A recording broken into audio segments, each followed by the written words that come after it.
okay, now you've talked about how our technology has been getting better with these vehicles Mm-hmm. that we've captured and shot down. Now Mm-hmm. how fast can these vehicles go? And are we advanced enough to where we can fly these things through space and Mm-hmm. go visit other places? Well, yes. I mean, if you look at our materials, there's an object that was seen at the Norton Air Force Base in California back in 1988. That base is closed now.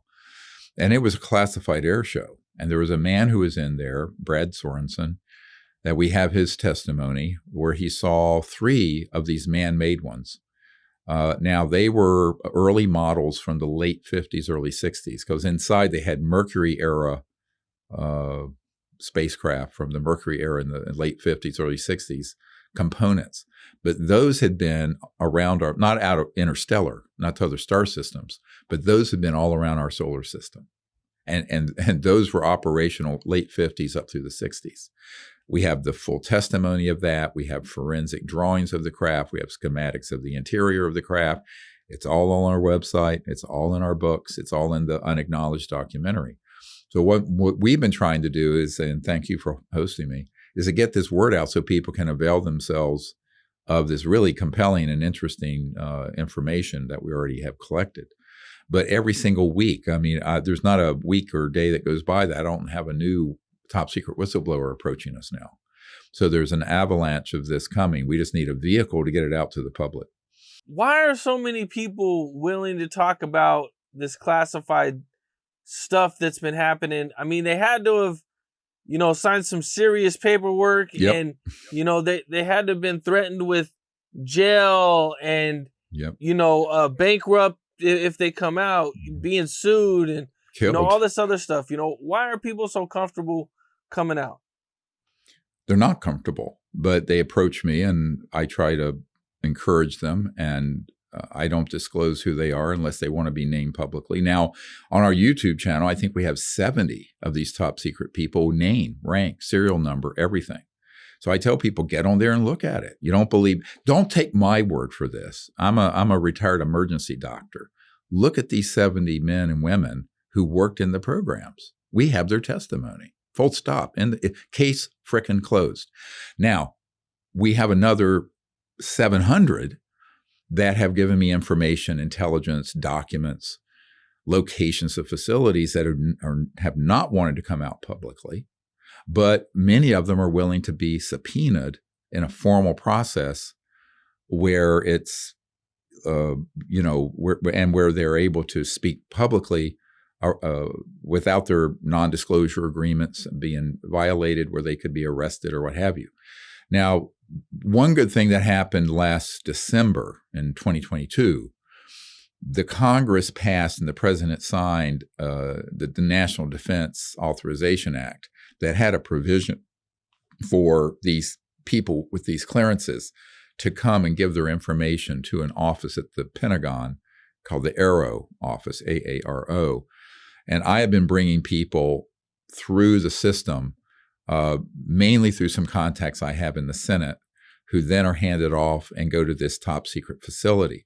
The problem with that is that top secret process, you have some foxes guarding that hen house. I would prefer that those people be testifying in open court or in open congressional hearings. So that's what we want to move to next. But as it is now, there is a mechanism for people to speak about this and share it with the legal, let's call it legal U.S. government, as opposed to the illegal government, and not be penalized at all for their national security oaths and their non-disclosure agreement. So we've set that up. That's in place. Now, the little fine point here. I don't even think that's necessary, because in 1997, I wrote a letter to every agency in the U.S. government that required a response, or it was considered to be something we could act on. And it said, our assessment, having briefed the president and members of Senate intelligence and members of senior generals and admirals at the Pentagon, all of who had been denied access or threatened when they inquired about this, is that these projects are illegal. And because they're illegal, they can't enforce these non-disclosure agreements. It's sort of like if you have a contract with someone in the mafia and that is an illegal operation, you're not bound by that contract because the underlying operation was criminal. So what I am saying to all of these whistleblowers is that you're not bound by anything you sign. None of the paperwork you signed is enforceable because the entire program, even though they didn't know it, people, if you're at a mid or low level, you're not going to know at the very top what's going on because it's compartmented. It's like a lead ceiling around you. But those folks, I've told them, you're free and clear. And that's why a lot of them have come forward publicly. And I've been given top secret documents that aren't declassified, which is a felony to expose to anyone. I think it's like $10,000 fine each time you show it to someone and 10 years in prison. I published them where millions of people have seen them. Go get my books, Unacknowledged and Disclosure, those 2 books. So now how have I gotten away with that?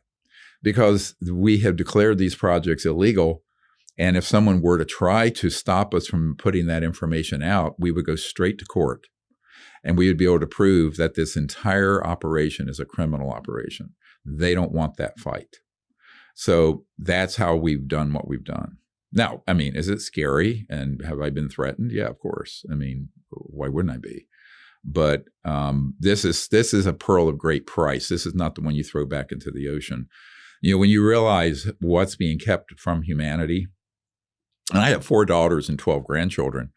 The idea that we're going to just keep going forward, cannibalizing and destroying the planet when we already have the solution to all these huge problems, poverty and all that.